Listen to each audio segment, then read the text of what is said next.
ಕಾಂಗ್ರೆಸ್ ಮತ್ತು ಬಿಜೆಪಿಯ ನಡುವೆ ಕದನ ಜೋರಾಗಿದೆ. ಈ ಮಧ್ಯೆ ಎಸ್ಐಟಿ ತಂಡ ಈಗಾಗಲೇ ಪ್ರಾಥಮಿಕ ತನಿಖಾ ವರದಿಯನ್ನ ಬೆಳ್ತಂಗಡಿ ಕೋರ್ಟ್ಗೆ ಸಲ್ಲಿಸಿದೆ. ಯಾರು ಸುಳ್ಳು ವಿಚಾರಗಳನ್ನು ಪ್ರಸ್ತಾಪ ಮಾಡಿದ್ದಾರೆ, ಯಾರು ಷಡ್ಯಂತ್ರ ಮಾಡಿದ್ದಾರೆ ಅಂತವರ ವಿರುದ್ಧ ಕ್ರಮ ತಗೊಳ್ಳೋದಕ್ಕೆ ಅನುಮತಿಯನ್ನ ನೀಡಿ ಅಂತ ಹೇಳಿದೆ. ಈ ಬಗ್ಗೆ ಒಂದು ವರದಿ ನಿಮ್ಮ ಮುಂದೆ.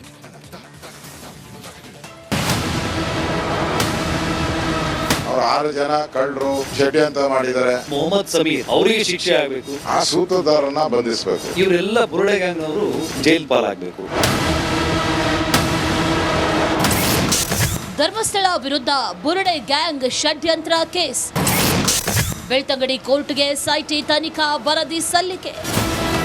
ಲಕ್ಷಾಂತರ ಭಕ್ತರ ಪುಣ್ಯಕ್ಷೇತ್ರ ಧರ್ಮಸ್ಥಳ ವಿರುದ್ಧ ಬುರುಡೆ ಗ್ಯಾಂಗ್ ಮಾಡಿದ್ದ ಮಸಲತ್ತು ಜಗಜ್ಜಾಹೀರಾತಾಗಿದೆ. ಕತೆಗಾರರು ಕಟ್ಟಿದ್ದ ಸ್ಟೋರಿ ಅಟ್ಟರ್ ಫ್ಲಾಪ್ ಆಗಿದೆ. 6 ಮಂದಿ ಷಡ್ಯಂತ್ರಿಗಳ ವಿರುದ್ಧ ಕ್ರಮಕ್ಕೆ ನಿರ್ದೇಶನ ಕೋರಿರುವ ಎಸ್ಐಟಿ ಬೆಳ್ತಂಗಡಿ ಕೋರ್ಟ್ಗೆ ಪ್ರಾಥಮಿಕ ತನಿಖಾ ವರದಿ ಸಲ್ಲಿಸಿದೆ. ಎಸ್ಐಟಿ ಅರ್ಜಿ ಸ್ವೀಕರಿಸಿ ವಾದ ಆಲಿಸಿರುವ ನ್ಯಾಯಾಲಯ ಡಿಸೆಂಬರ್ 26ಕ್ಕೆ ಆದೇಶ ಕಾಯ್ದಿರಿಸಿದೆ.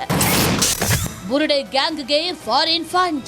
ಈಗ ಇವ್ರು ಬೇಲ್ ಕೊಟ್ಟಿರೋರು ಯಾರು? ಮುಖ್ಯಮಂತ್ರಿಗೆ ತಗೊಂಡಾಗ ಅಪೀಲ್ ಮಾಡಿದವರು ಯಾರು? ತರ ದೊಡ್ಡ ಗ್ಯಾಂಗೇ ಇದೆ ಇದು. ಮತ್ತೆ ಇದಕ್ಕೆ ದೇಶದ ಹಣ ಬಂದಿದೆಯೋ, ವಿದೇಶದಿಂದ ಹಣ ಬಂದಿದೆಯೋ, ಇವೆಲ್ಲನೂ ಚರ್ಚೆ ಹಾಕೋಣ. ನಾನು ಈಗ SIT ಮಾಡಿರೋದನ್ನ ನಾವು ಒಪ್ತೀನಿ. ಅವ್ರು 6 ಜನ ಕಳ್ಳರು ಷಡ್ಯಂತ್ರ ಮಾಡಿದ್ದಾರೆ, ಎಲ್ಲ ಕರೆಕ್ಟ್ ಆಗಿದೆ. ಈ ಷಡ್ಯಂತ್ರ ಮಾಡಕ್ಕೆ ಸೂತ್ರಧಾರ ಯಾರು? ಆ ಸೂತ್ರಧಾರನ್ನ ಬಂಧಿಸಬೇಕು. ತನಿಖೆ ಆಗೋಷ್ಟು ದಿನ ಅವನು ರಾಜಾತಿಥ್ಯ, ಅವನಿಗೆ ಬಿರಿಯಾನಿ ಸೇವೆ ದಿನ ಜೈಲ್ಗೆ ಹಾಕಿದ್ದಾರೆ. ಮೊದ್ಲೇ ಬುದ್ಧಿ ಇದ್ದಿದ್ರೆ ಅವನ್ ಯಾರು, ಎಲ್ಲೋನು, ಅವನ ದಿನಚರಿ ಏನು, ಎಲ್ಲಿ ಕೆಲಸ ಮಾಡ್ತಾನೆ, ಎಲ್ಲಿಂದ ಬಂದ, ಇದನ್ನ ತಗೊಂಡಿದ್ರೆ 1 ನಿಮಿಷಕ್ಕೆ ಇಷ್ಟೆಲ್ಲ ಅಗಿಯೋದು ತಪ್ಪಾಯ್ತು. 1000 ಜನ ಪೊಲೀಸರನ್ನ ಅಲ್ಲೆಲ್ಲ ಕಾಡು ಮೇಡು ಎಲ್ಲ ಸುತ್ತಿಸ್ತೀರಿ, ಅವರು ಮನೆ ಮಠ ಬಿಟ್ಟು ಸುತ್ತಿಸ್ತೀರಿ. ಕೋಟ್ಯಾಂತರ ರೂಪಾಯಿ ದುಡ್ಡು ಖರ್ಚಾಯ್ತು ಸರ್ಕಾರದ್ದು.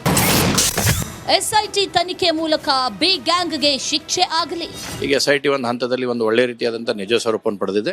ಇದು ಇಲ್ಲಿಗೆ ನಿಲ್ಲಬಾರ್ದು ಯಾವುದೇ ಕಾರಣಕ್ಕೂ. SIT ಇದರ ಸಂಪೂರ್ಣ ಸತ್ಯಾಸತ್ಯತೆಯನ್ನು ಸಂಪೂರ್ಣ ಹೊರಗೆ ತೆಗಿಬೇಕು. ತೆಗೆದು ಯಾರು ಇದರಲ್ಲಿ ದೋಷಿಗಳಂತಕಾರ ಅವರಿಗೆ ಶಿಕ್ಷೆ ಕೊಡ್ತಕ್ಕಂಥ ಕೆಲಸವನ್ನು ರಾಜ್ಯ ಸರ್ಕಾರ ಮಾಡಿ. ಬಟ್ ಇದರ ಸಂಪೂರ್ಣ ತನಿಖೆ ಆಗಬೇಕು, ಸಂಪೂರ್ಣ ವಿಚಾರಗಳು ಜನರ ಮುಂದೆ ತರಬೇಕು. ಯಾಕಂದ್ರೆ ಇವತ್ತು 1-2 ಮಾಡ್ತಾರೆ, ಯಾರೋ ಯೂಟ್ಯೂಬರ್ಗಳು ಮಾಡ್ತಾರೆ. ಇದನ್ನ ಮಾಡಿ ದುರುದ್ದೇಶಕ್ಕೂ ಪೂರ್ವಕವಾಗಿ ಈ ರೀತಿಯಾದಂಥ ಷಡ್ಯಂತ್ರ ಮಾಡುವಂಥವ್ರ ಇನ್ನಾದರೂ ಅವ್ರದ್ದು ಕಣ ತೆರೀಬೇಕಾಗತ್ತೆ. ಆ ನಿಟ್ಟಿನಲ್ಲಿ ಸರ್ಕಾರ ಶೀಘ್ರವಾಗಿ ಇದನ್ನ ಸಂಪೂರ್ಣ ತನಿಖೆ ಆದಷ್ಟು ಬೇಗನೆ ಮುಗಿಸಿ ಅವ್ರನ್ನೆಲ್ಲರನ್ನೂ ಕ್ರಮ ಏನಾಗಬೇಕು ಆ ಕ್ರಮ ಜರುಗಿಸ್ತಕ್ಕಂಥ ಕೆಲಸವನ್ನು ಅವ್ರು ಮಾಡಬೇಕು. ಬುರುಡೆ ಗ್ಯಾಂಗ್ ಅನ್ನ ಜೈಲಿಗೆ ಹಾಕಬೇಕು. ಸತ್ಯಮೇವ ಜಯತೆ ಎನ್ನುವ ಪದಕ್ಕೆ ಶಕ್ತಿ ಬರಬೇಕಾದ್ರೆ ಇವರೆಲ್ಲ ಬುರುಡೆ ಗ್ಯಾಂಗ್ನವರು ಜೈಲ್ ಪಾಲಾಗಬೇಕು. ಆಮೇಲೆ ಬೇಲ್ ತಗೊಂತಾರ, ಬೇಲ್ ಮೇಲೆ ಹೊರಗಡೆ ಬರ್ತಾರದು ಬೇರೆ ವಿಷಯ. ಸಂವಿಧಾನದ ಅಡಿಯಲ್ಲಿ ಎಲ್ಲದಕ್ಕೂ ಅವಕಾಶ ಇವೆ. ಕೊಲೆ ಮಾಡಿದವರು ಕೂಡ ಬೇಲ್ ತಗೊಂಡು ಜೈಲಿಂದ ಹೊರಗಡೆ ಇದ್ದಾರೆ. ಆದರೆ ಜನರಿಗೆ ಒಂದು ಸಾರಿ ಈ ಅನ್ಯಾಯ ಮಾಡಿದವರು, ಈ ರೀತಿ ದುರಾಚಾರ ಎಸಗದವರು ಇವರು ಸುಲಭವಾಗಿ ಬಚಾವಾಗ್ತಾರೆ ಅನ್ನೋ ಭಾವನೆ ಬರಬಾರ್ದಲ್ವ. ಹಾಗಾಗಿ ಈ ಎಲ್ಲ ಬುರುಡೆ ಗ್ಯಾಂಗಿನ ದುಷ್ಟರು ಜೈಲ್ ಪಾಲಾಗಬೇಕು ಅಂತೇಳಿ ನಿರೀಕ್ಷೆ ಮಾಡ್ತಾ ಇದ್ದಾರೆ. ಮನುಷ್ಯರ ಕೋರ್ಟ್ ಕೊಡುವ ಶಿಕ್ಷೆ ಒಂದು, ಮೇಲೆ ಒಂದು ದೇವರ ಕೋರ್ಟ್ ಇದೆ. ನೆಲದ ಒಡೆಯ, ಬೆಟ್ಟದ ಒಡೆಯ ಅಣ್ಣಪ್ಪನದ್ದು ಒಂದು ಕೋರ್ಟ್ ಇದೆ. ಮಂಜುನಾಥನ ನ್ಯಾಯದ ತೀರ್ಮಾನ ಒಂದಿದೆ. ಆ ಶಿಕ್ಷೆ ಏನು ಅಂತೇಳಿ ನಾನು ನಿರೀಕ್ಷೆಯಲ್ಲಿದ್ದೇನೆ. 1 to 6 ಅನ್ನೋದು ನೆಪ ಮಾತ್ರ, ಆದರೆ ಹಿಂದೆ ಕೆಲವರು ಇದ್ದಾರೆ. ಆಮೇಲೆ ಮುಖ್ಯವಾಗಿ ಮೊಹಮ್ಮದ್ ಸಮೀರ್ ಅಂತ ಒಬ್ಬ ಸುಬ್ರಹ್ಮಣ್ಯ ಹಂಡಿಗೆ, ಒಬ್ಬ ಕುಡ್ಲ ಗಾಂಪ, ಇವರು ಎಲ್ಲರೂ ಕೂಡ ಈ ಪಟ್ಟಿಯ ಆರೋಪ ಪಟ್ಟಿಯ ದೋಷಾರೋಪಣೆಯ ಪಟ್ಟಿಯ ಒಳಗಡೆ ಇರಬೇಕು. ಅವರಿಗೆ ಶಿಕ್ಷೆ ಆಗಬೇಕು. ಹೆಣ್ಣು ಮಕ್ಕಳ ಅಸಹಜ ಸಾವಿನ ಬಗ್ಗೆ ತನಿಖೆ ಆಗಬೇಕು. ಧರ್ಮಸ್ಥಳದಲ್ಲಿ ಆಗಿರುವ ಹೆಣ್ಣು ಮಕ್ಕಳ ಅಸಹಜ ಸಾವಿನ ಬಗ್ಗೆ ತನಿಖೆ ಆಗಲಿ ಅಂತ ಸರ್ಕಾರಕ್ಕೆ ಮಹಿಳಾ ಆಯೋಗ ಅಧ್ಯಕ್ಷೆ ನಾಗಲಕ್ಷ್ಮಿ ಚೌಧರಿ ಆಗ್ರಹಿಸಿದ್ದಾರೆ.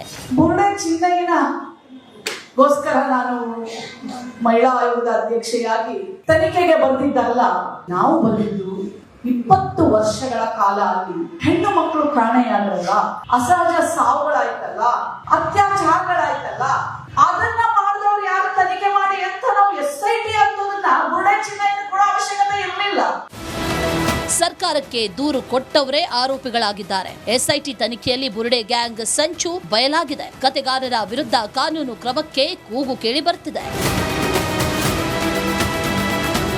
News desk, republic Kannada. Congress ಮತ್ತು ಬಿಜೆಪಿಯ ನಡುವೆ ಕದನ ಜೋರಾಗಿದೆ. ಈ ಮಧ್ಯೆ SIT ತಂಡ ಈಗಾಗಲೇ ಪ್ರಾಥಮಿಕ ತನಿಖಾ ವರದಿಯನ್ನ ಬೆಳ್ತಂಗಡಿ ಕೋರ್ಟ್ಗೆ ಸಲ್ಲಿಸಿದೆ. ಯಾರು ಸುಳ್ಳು ವಿಚಾರಗಳನ್ನು ಪ್ರಸ್ತಾಪ ಮಾಡಿದ್ದಾರೆ, ಯಾರು ಷಡ್ಯಂತ್ರ ಮಾಡಿದ್ದಾರೆ ಅಂತವರ ವಿರುದ್ಧ ಕ್ರಮ ತಗೊಳ್ಳೋದಕ್ಕೆ ಅನುಮತಿಯನ್ನ ನೀಡಿ ಅಂತ ಹೇಳಿದೆ. ಈ ಬಗ್ಗೆ ಒಂದು ವರದಿ ನಿಮ್ಮ ಮುಂದೆ.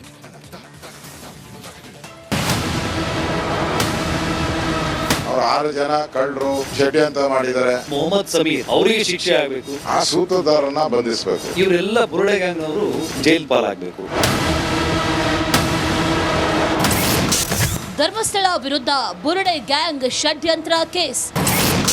ಬೆಳ್ತಂಗಡಿ ಕೋರ್ಟ್ಗೆ ಎಸ್ಐಟಿ ತನಿಖಾ ವರದಿ ಸಲ್ಲಿಕೆ.